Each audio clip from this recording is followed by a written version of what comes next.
Supreme court کی جانب سے ایک بہت بڑا سرپرائز ملا ہے آج حکومت کو اور الیکشن کمیشن کو. آپ کہہ سکتے ہیں کہ جو وہ کرکٹ میں ایک یارکر ہوتا ہے وہ آج مارا گیا ہے سپریم کورٹ کی جانب سے الیکشن کمیشن کو. السلام علیکم ناظرین، میں ہوں امجد گل اور آپ دیکھ رہے ہیں آپ کا اپنا plate form HRTV. Supreme court کی جانب سے ایک بہت بڑی ڈیولپمنٹ آئی ہے جو ہم دیکھ رہے تھے کہ آج الیکشن کمیشن کی جانب سے ایک اجلاس بلایا گیا تھا اور اس میں محسوس نشستوں کے حوالے سے ایک فیصلہ متوقع تھا جو کہ توقع کے مطابق وہ جو PDM سے ریلیٹڈ جماعتیں ہیں یا جو حکومت اتحاد ہے ایک دفعہ پھر سے ان کو مالی غنیمت سمجھ کے ان کو دینے کی کوشش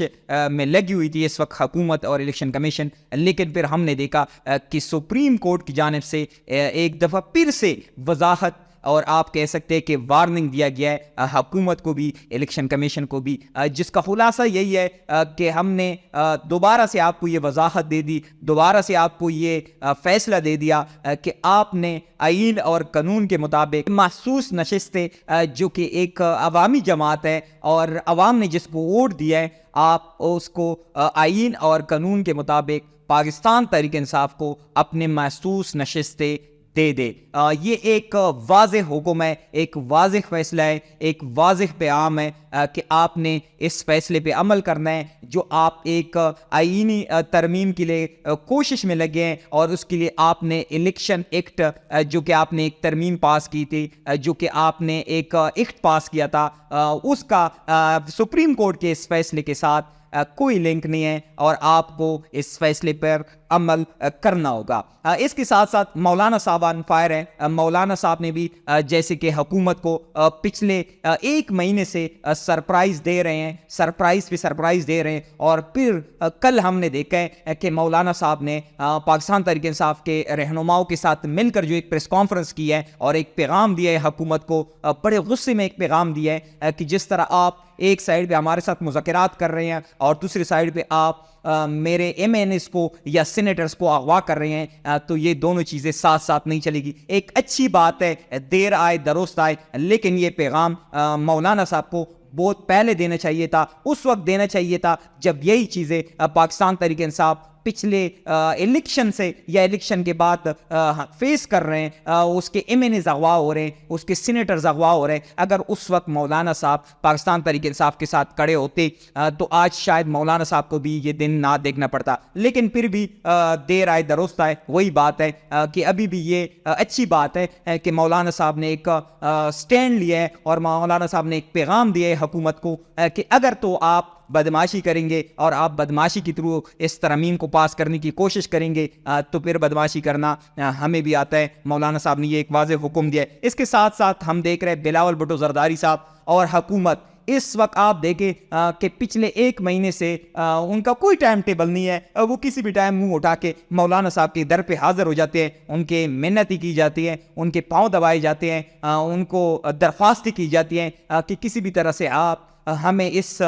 ترمیم میں ووٹ دے. لیکن اب تک مولانا صاحب ثابت قدم رہے، مولانا صاحب آئین کے ساتھ کھڑے ہیں، مولانا صاحب اس ملک کے عوام کے ساتھ کھڑے ہیں اور مولانا صاحب اس وقت جو پاکستانی عوام کی ترجمانی ہے وہ کر رہے ہیں. اس کے ساتھ ساتھ ہم دیکھ رہے ہیں جو پنجاب میں ایک واقعہ ہوا تھا، ان کو اس واقعے کو انویسٹیگیٹ ہونا چاہیے تھا، پتہ چلنا چاہیے تھا کہ اس واقعے میں کتنی سچائی ہے. لیکن اس واقعے کو جس طرح ڈیل کیا گیا ہے حکومت پنجاب کی جانب سے، اس کے بعد آپ دیکھیں عظمیٰ بخاری صاحبہ، یقین کریں کہ میں نے آج تک اپنی زندگی میں عظمیٰ بخاری صاحبہ سے کوئی کام کی بات نہیں سنی ہے اور آج آپ اس کے بیان دیکھیں کہ وہ یہ فرما رہی ہے کہ جو سٹوڈنٹس روڈز پہ نکلے ہیں، جو سٹوڈنٹس احتجاج کر رہے ہیں، جو سٹوڈنٹ انصاف مانگ رہے ہیں، یہ ایک کوشش کی گئی ہے کہ 9 مئی کو دوبارہ کرنے سے. 9 مئی کو یہ کیا کہتے ہیں کہ یہ ریاست پہ حملہ ہے، یہ آئین پہ حملہ ہے، یہ پاکستان پہ حملہ ہے. تو عظمیٰ بخاری صاحبہ کے مطابق جو سٹوڈنٹس بھی نکلے ہیں وہ بھی آپ کہے کہ آئین پہ حملہ اس کو تصور کیے جا رہا ہے، اس کو پاکستان پہ تصور حملہ کیا جا رہا ہے، اس پہ کو پاکستان اور آپ کہے کہ ریاست پہ حملہ تصور کیا جا رہا ہے. یقین کریں کہ ہمیں سمجھ نہیں آتی کہ کس طرح کے لوگ ہم پہ مسلط کیے گئے ہیں، کس طرح کی ان کی پالیسیز ہے. پالیسی ہے کہ آپ یہ دیکھیں کہ سٹوڈنٹس کو جو پڑھتے ہیں، جو لکھتے ہیں، جن لوگوں نے بڑے ہو کے اس ملک کی خدمت کرنی ہے، اس کے بارے میں یہ کس طرح کی زبان استعمال کر رہے ہیں یا ان کو کس طرح یہ ڈیل کرنے کی کوشش کر رہے ہیں.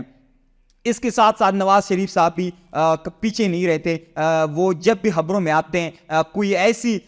بات ضرور کرتے ہیں جس سے پوری پاکستانی قوم کو ہنسنے کا موقع ملتا ہے. تو نواز شریف صاحب نے بھارتی صحافی سے جو ملاقات کی ہے اس میں جو پاک بھارت تعلقات کے خراب ہونے کی وجہ ہے اس کو بھی عمران خان صاحب سے کنیکٹ کیا ہے کہ عمران خان صاحب کی وجہ سے پاکستان اور بھارت کے تعلقات خراب ہے. آپ لوگ خود دیکھیں, ایک جو ہمیں چورن بھیجا جا رہا تھا کہ کشمیر کا سودا عمران خان صاحب نے کر لیا, اور عمران خان صاحب نے انڈیا کے ساتھ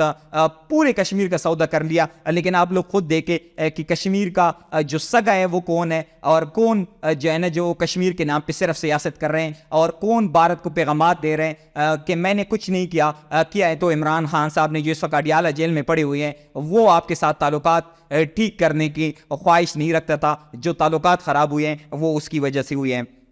اس کے ساتھ ساتھ آپ یہ دیکھیں کہ اس وقت جو سپریم کورٹ کی جانب سے ایک دفعہ پھر سے دوبارہ وضاحتی حکم آئے ہیں, اس کے بعد لگتا یہ ہے کہ پی ڈی ایم یا حکومتی اتحاد یا الیکشن کمیشن کے ساتھ اس وقت کوئی بھی کارڈ محسوس نشستوں کے حوالے سے نہیں بچا. اگر ان کے ساتھ بچا ہے تو صرف ایک شناختی کارڈ بچا ہے. تو اب آپ کا دل ہو نہ ہو آپ نے آئین اور قانون کے مطابق فیصلہ کرنا ہے. سپریم کورٹ کے 8 ججز نے جو ایک فیصلہ دیا ہے اس پہ عمل کرنا ہے اور محسوس نشستیں پاکستان تحریک انصاف کو دے دینے ہیں. ایک اور چیز جو آپ لوگ کے ساتھ شیئر کرنے والی ہے کہ ابھی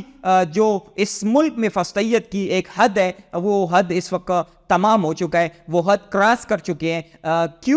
کیونکہ ناکے پہ کڑے ہوئے جو لوگ ہوتے ہیں وہ جب آپ کا آئی ڈی کارڈ چیک کرتے ہیں, یہ ایک چیز رپورٹ ہو رہی ہے, ایک دوست نے مجھے میسج کیا ہے کہ وہ جب آپ کا آئی ڈی کارڈ چیک کرتے ہیں اس کے ساتھ ساتھ آپ کا موبائل بھی آپ سے لیا جاتا ہے, اور آپ کے سوشل جو ایپس ہیں فیس بک, ٹویٹر, انسٹا, ان کو بھی چیک کیا جاتا ہے کہ یہ کس پارٹی کو سپورٹ کرتے ہیں. اگر تو آپ اس کے جو شاہ بیٹھے ہوئے ہیں ان شاہ کے